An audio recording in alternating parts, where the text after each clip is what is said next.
आज है हमारे पास ये वर्कशीट 47 क्लास 10th जो कि 16/12/2021 के लिए हमें मिली है। कहाँ से मिली है?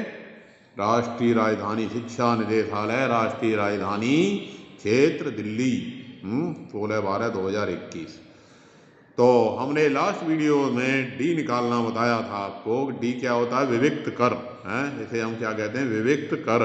डी का क्या नाम बताया था आपको? डिस्क्रिमिनेंट। आपको बताया था कि भाई अगर ये हमारा ax² + bx + c = 0, ये हमारा क्या है? द्विघात समीकरण है। और इस द्विघात समीकरण में जो विविक्त कर, हिंदी बड़ी थोड़ी कठिन सी है और अंग्रेजी आसान है इसकी, डिस्क्रिमिनेंट, DISCRI, डिस्क्रिमिनेंट है, डिस्क्रिमिनेंट को। और इसे हम शॉर्ट में कह देते हैं डी बराबर क्या होता है? b² - 4ac। और लास्ट वीडियो में ये भी बताया था कि भाई 3 स्थितियां इसमें बन सकती हैं। क्या क्या बन सकती हैं? कि अगर डी का मान कैसा कैसा हो, देखो ये लिखी हुई है जो मैंने लास्ट वीडियो में आपको बताई थी कि अगर इसका जो डी है दो भिन्न और वास्तविक मूल्य होंगे। कब? यदि डी जो है 0 से बड़ा है। दो अलग अलग असमान मूल होंगे, अलग अलग होंगे। कब? जब b² - 4ac 0 से बड़ा है। और दो बराबर वास्तविक मूल कब होंगे? Equal roots, real and equal roots कब होते हैं? जब b² - 4ac = 0 के बराबर होता है। और अगर b² - 4ac यानी कि d 0 से छोटा है यानी ऋणात्मक है तो इसका कोई वास्तविक मूल नहीं होता, नो रियल रूट। तो ये बात हमने लास्ट वीडियो में आपको बताई थी।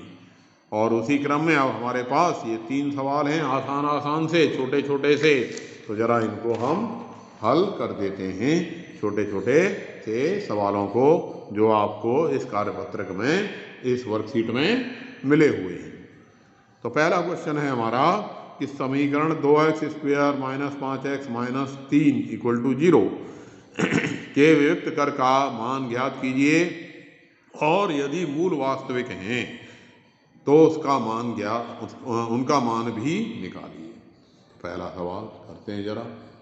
क्या दे रखा है भाई? हमारे पास एक द्विघात समीकरण दे रखा है और वो द्विघात समीकरण है 2x² - 5x - 3 = 0। तो अगर हम इसकी तुलना स्टैंडर्ड समीकरण यानी मानक समीकरण से करें, ax² + b + c = 0, ये क्या होता है? हमारा मानक समीकरण। इससे तुलना करें तो a का मान कितना आया? 2 आ गया। b का कितना आ गया? -5 आ गया। और c का कितना आ गया? -3। अब जरा d निकाल लेते हैं, क्योंकि d निकालने के बाद ही तो बाकी कहानी शुरू होगी। तो d हो गया हमारा b² - 4ac और b² हो गया -5 का स्क्वायर, -4 × 2 × -3। तो 5 का स्क्वायर कितना हो गया? 25। -5 का स्क्वायर भी क्या हुआ? 25। और ये माइनस प्लस हो गया, 4 दूनी 8 किया 24। 25 और 24 कितना हो गया? 49। तो ये कैसा है? धनात्मक है, यानी डी क्या है? 0 से बड़ा है। डी 0 से बड़ा है, डी 0 से बड़ा है, धनात्मक है। इसलिए द्विघात समीकरण के मूल कैसे होंगे? द्विघात समीकरण के मूल वास्तविक तथा असमान होंगे। वास्तविक तथा असमान होंगे। अब इसने कहा कि भाई वास्तविक हों तो फिर उनको आप निकालिए। चलिए निकाल देते हैं। अब निकालने का क्या तरीका है? निकालने का ये तरीका है x = -b ± √d/2a। याद है आपको, पिछली वीडियो में हमने कई सारे सवाल इसके किए थे। अब -b कितना हो गया इसमें? b = कितना था? -5 है, लिखा हुआ है आपके में। तो ये हो गया माइनस का 5 और ±√d यानी रूट का 49/2a यानी 2 गुणा में a की वैल्यू कितनी है इसमें? 2 लिख दिया हमने। अब ये आ गया माइनस प्लस का 5 और ±√49 यानी 7। बट्टे में 2 दूनी 4। अब अगर हम यहाँ पॉजिटिव ले लें, टेकिंग पॉजिटिव तो x की वैल्यू क्या हो गई, 5 जमा में 7 बट्टे में 4, 5 और 7 12, 12 बट्टे में 4 यानी कि 3। एंड टेकिंग नेगेटिव, अगर हम ले लें क्या, नेगेटिव मान ले लें तो x हमारा आ गया 5 माइनस 7 बट्टे में 4। 5 माइनस 7 कितना हो गया, माइनस का 2, माइनस 2 बट्टे 4 यानी कि माइनस का 1/2। इसलिए इसके मूल क्या क्या हो गए, 3, दूसरा मूल हो गया माइनस 1/2। समीकरण के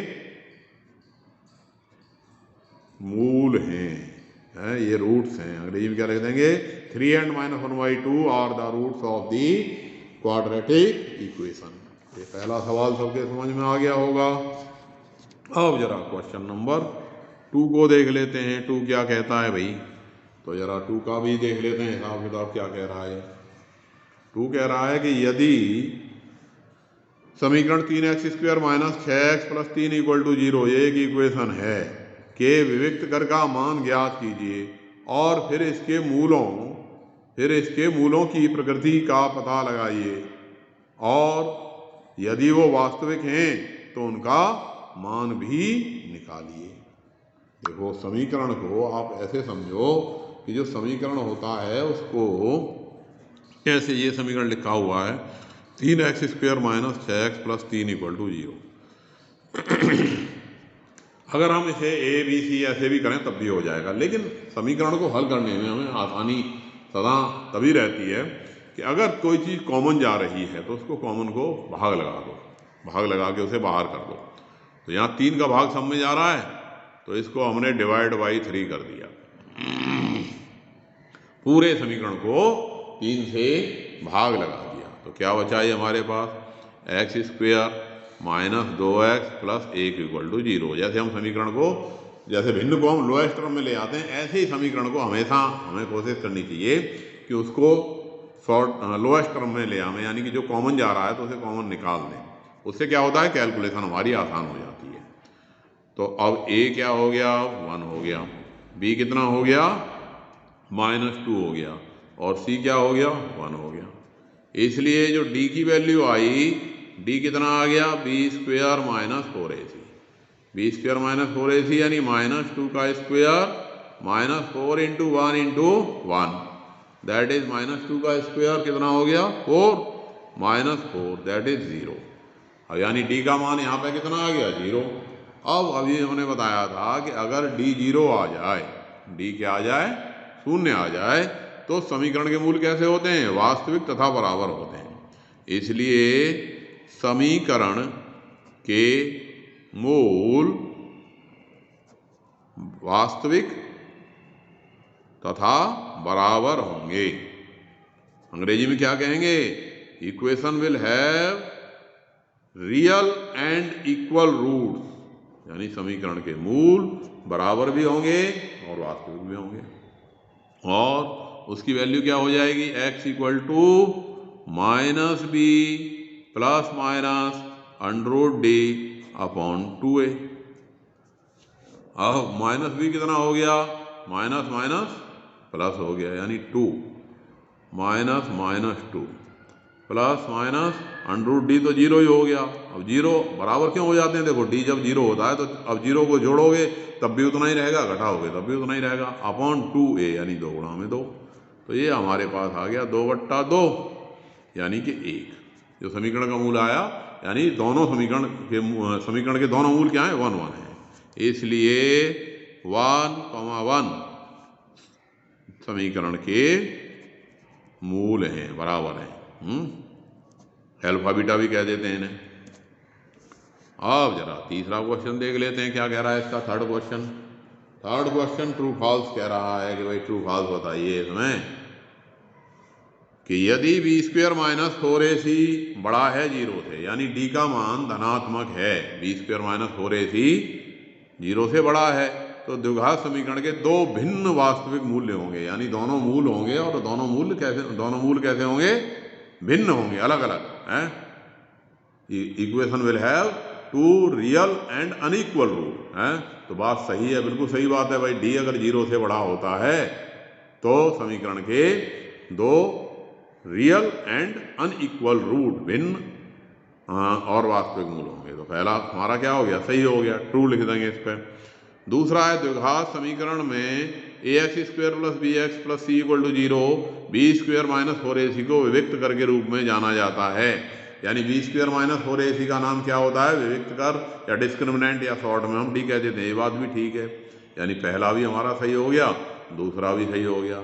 अब तीसरा क्या कह रहा है, द्विघात समीकरण x² - 5x - 7 = 0 के मूलों की प्रकृति वास्तविक और बराबर है। तो ये तो हमको चेक करना पड़ेगा भाई कि इसके मूल वास्तविक और बराबर हैं या नहीं। तो पहले समीकरण में भाई फर्स्ट का तो आंसर हो गया हमारे का करेक्ट हो गया, सत्य, और दूसरा भी हमारा हो गया सत्य। अब जरा तीसरे को चेक करके देखते हैं कि सत्य है कि असत्य है, क्योंकि ये तो हमें बिना कैलकुलेट किए पता नहीं लग पाएगा ना।